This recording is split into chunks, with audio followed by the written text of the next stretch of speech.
Parliament, with the Attorney General, with our legal drafters, we can work together and we can help you to fast track that one.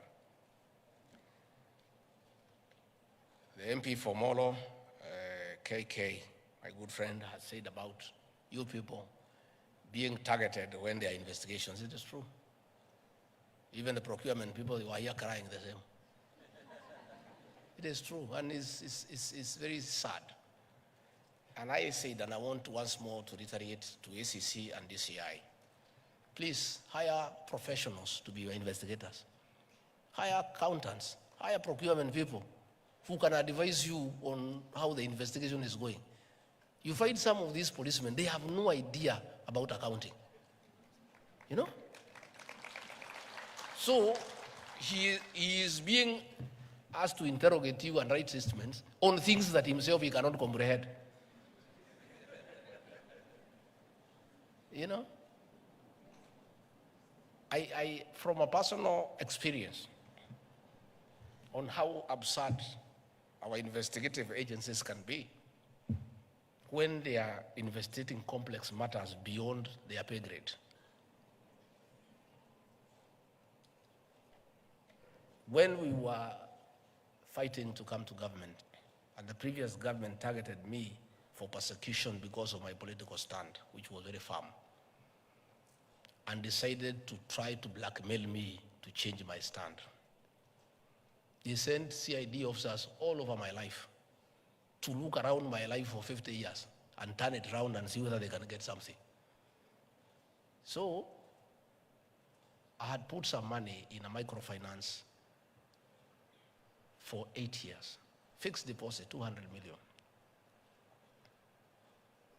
Money I had earned through hard work, saved, put 200 million, and through good advice by accountants, told me put this money in a fixed deposit and leave for the interest. And I stopped working. I put it, I negotiated for 13%, and every month I was getting 1.9 million, which is money actually I did not need. It's too much. 1.9 million is too much for one person. So I was living on the interest. I give a little to Pastor Dorcas. You know, she's a pastor, she doesn't need a lot of money. So, ingine kidogo, mimi nakula na marafiki. Ingine napeleka kwa siasa kidogo kidogo. So, this money is in my personal account.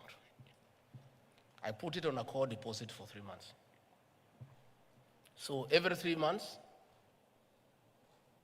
it leaves my personal account, goes to a suspense account. It stays there at the end of the 3 months. Inarudishwa yote pamoja na interest. I remain with the interest. I reinvest it back.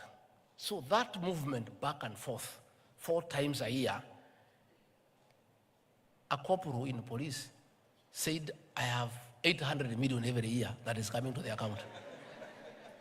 You know, that movement back and forth.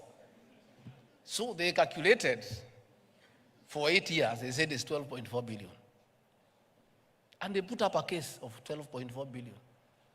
And it's the same amount of money. The only 200 is the only money.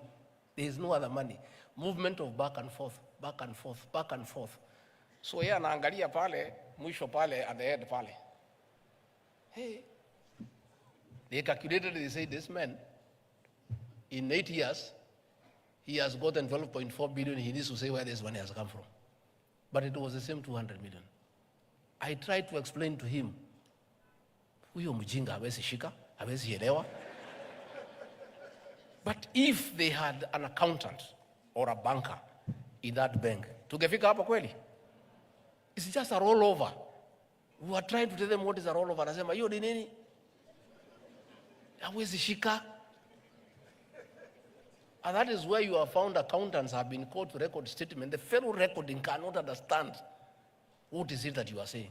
He has no idea about books of accounts. So I'm saying, EACC, DCI, please, for you to deal with corruption and economic crimes, hire professionals in every field as your investigators. Have accountants, have procurement officers, have bankers, have all sorts of professionals for you to deal conclusively with economic crimes because they are complex. An ordinary policeman trained in Kigajo cannot understand those things. And I want to say now that we have agreed on police reforms, we have agreed